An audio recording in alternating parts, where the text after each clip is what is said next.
Joining us now on the line is Nate Burkey from the Philippine Azkals. Good evening, Nate, and thanks for joining us here on Sports Desk.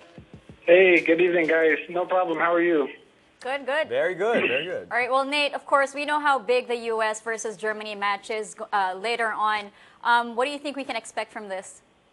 Oh, well, both teams, like you guys said, only need a draw to win or a draw to go through, but I think this game has a lot more at stake. I expect high intense, both teams going for the win for this game for sure. But, yeah, we can definitely expect that, and I'm pulling for the U.S. tonight. Of course you are.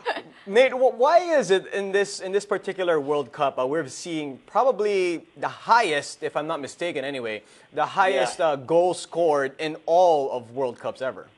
Yeah, I think I've been having this conversation recently, and I think it's just a sign that, attacking football is taking over in the modern game. You see teams like Italy who are known for defensive and other teams who are defensive style. Iran played a defensive style the whole tournament. They weren't successful. It's about scoring goals and it's about winning games. So I think that's a sign that the modern game is revolutionized to an attacking-minded, goal-scoring game, which is great. It's great to see. I mean, the critics and the fans who are football fans or not football fans are tuning in. They're watching the games, and they're talking about the games. They're talking about the goals. It's exciting to see. It's great. It's great for the game.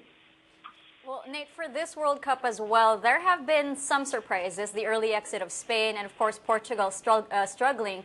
What else do you think what else are the possible surprises we can face in this World Cup?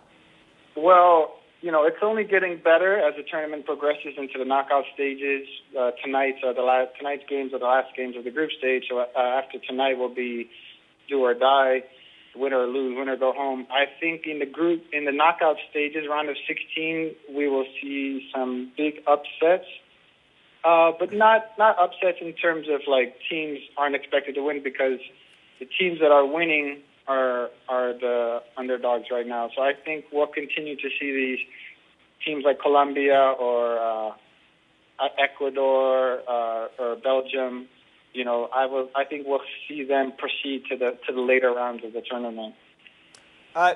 Nate, obviously the United States could have been in a different situation here had they not drawn that late goal with Portugal. But what does the Team USA have to do in order not just to make it to the next round, because it seems like they're going to make it anyway, because even a draw here, they'll make it. But what does Team USA have to do in order to even advance further? Well, they've been playing really good football in my mind. They've gotten better each game. What's held them back is these late goals that they've given up. We've had leads. We had a lead against Ghana. They came back. So if we're going to progress, we need to continue the kind of football we've been playing, attacking-minded, scoring goals, but be a bit more conscious and be a bit more secure in our defense in terms of collectively and individually not lapsing. We've given up some silly goals. If you look back at the goals we've given up, a couple of defensive errors. If we're going to advance, we have to eliminate those mistakes. Okay, well, Nate, of course, there's a friendship, there's a relationship, there's a familiarity between the two coaches of USA and Germany. How do you think this will affect the game tomorrow? Well, the game is in a few hours. Yeah. Later. Midnight. Midnight. I think, the U.S. has about 5 or 6 German-American players. And then, of course, they have Jurgen, who's a German. So there'll be some mixed emotions on the field. Obviously, when you're playing, you're playing for the team that you're playing for. You're not worrying about anything else. But, I think it will be a high intense, high emotional game. Both teams definitely don't want to lose. So, maybe hard hitting. It's going to be intense. It's going to be a good match for sure. Okay, Nate, final question. What has been, I guess, outside of the story of Team USA, I know you're pretty excited about that one, but what outside of that one, what else, what other side stories in this World Cup have captivated you thus far?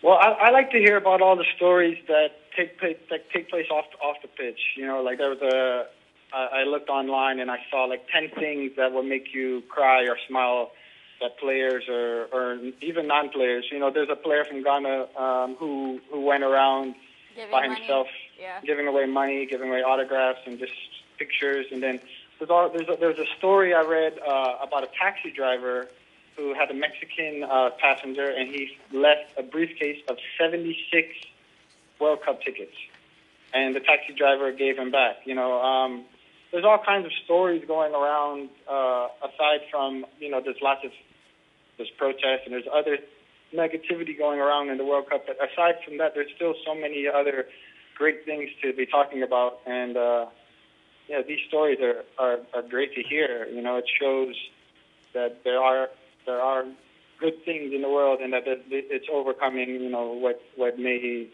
be, you know, what may be seen negative in the world. So, yeah, I mean, I love to see these kinds of stories and read about these stories about you know, these players. And there was the Brazilian guy. There's a guy from Brazil who came in to the Brazil training camp, and he was he had a disability with his legs, and he just came onto the field, and it brought Neymar to tears, you know. And it grabs your heart, it grabs your attention, because it really shows how powerful the game is, you know.